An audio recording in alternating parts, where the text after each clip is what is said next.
Well, hello, friends. Mark Holmes here, and as always, I want to thank you all for watching, commenting, subscribing, and being part of the Joe Boo Sports Report. Without you guys, as well as you ladies, you know that this literally does not work.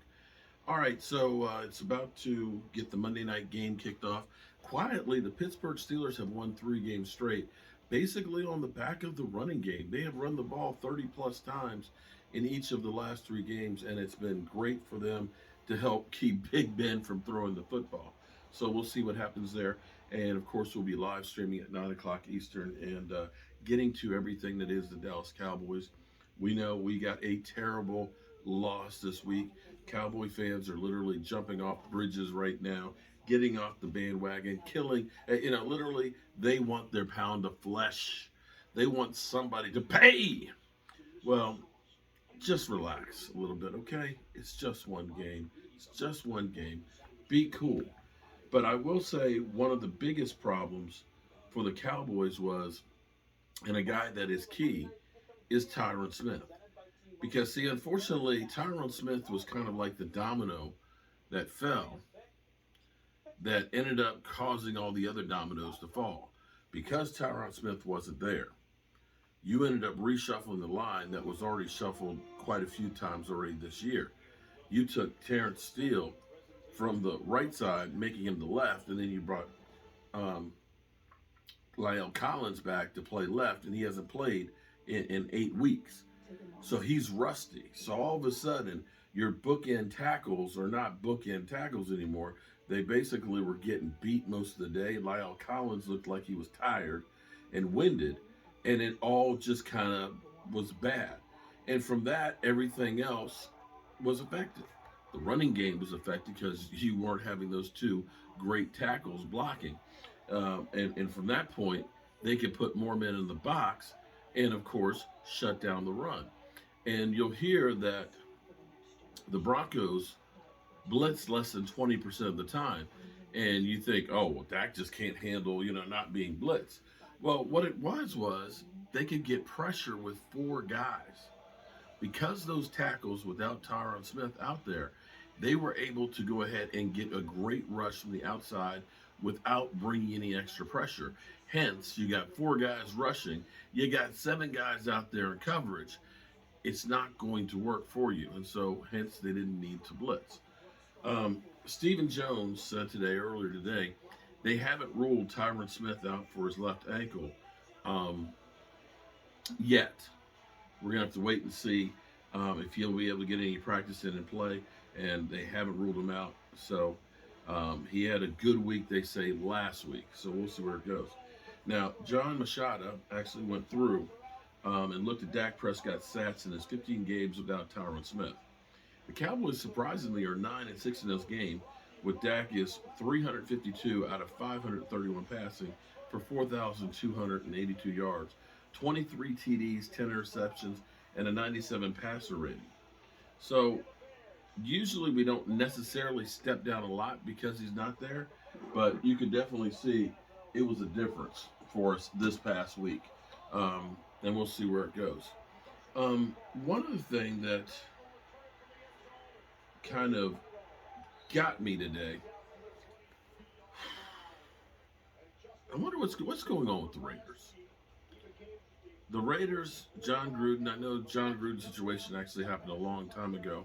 We were told that moving to Vegas won't be a negative or anything, but it just seems like there's so many bad things that are going on right now with the Raiders. I mean, the accident, I don't even want to go into the Henry Ruggs situation.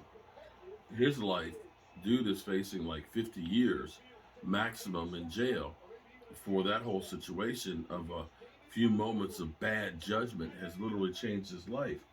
But then we have their 2020 first round pick, um, that cornerback Damon Arnette, who this is why you look at ESPN and those guys and you take them with a grain of salt. You think about Mike Mayock, who's being the executive for the Raiders. Of course, he was one of the draft gurus out there, one of the experts that we all look up to. Um, when it comes to the drafting and things like that. But when they drafted Damian, I think it was the 19th pick, it was a reach for him to get there. At least that's what most experts said. But what Mike Mayock said was, he fits our system. He fits what we want to do. Well, last week, after the Henry Ruggs situation ended up coming to light, and after John Gruden's situation came to light, and him getting fired, a video of Damon on TikTok came out with him wielding a gun, about basically talking about what, somebody was threatened him or said something to him or something. And he's walking around with this gun and talking about, I'm going to kill you. Come on by, I'm going to kill you. And you wonder, what the hell are you thinking? How are you putting out a video on TikTok with you wielding a gun and talking about killing somebody? Do you think that that's going to fly with the NFL?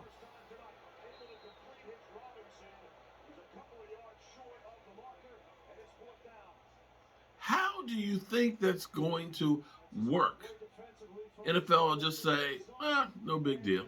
Kind of like Mac Jones and trying to twist the guy's leg off. Oh, I thought he had the ball. Okay. Wink, wink. Okay, yeah. Oh, yeah, sure. Kind of like, with CeeDee Lamb, the guy's choking him and all that. Oh, my finger's caught in his chin strap. I wasn't trying to choke him. I was just trying to get my finger out. So the Raiders are releasing him. And I don't know if another team will take a chance on him, but, if you can't make it with the Raiders, I'm not sure you can make it anywhere. If you can't stay with the Raiders, which is the NFL retirement home, good luck to Sean Jackson. And then you went there to, kind of resurrect your career. We saw, of course, Jason Witten go there and, kind of, yeah. I just don't understand. I don't. The crazy thing about this is, could you imagine if this had been a Dallas Cowboy player that had done something like this? This is where the media world would literally blow up and condemning the Dallas Cowboys and the organization from Jerry Jones on down. We ain't got nothing like that. Thank God.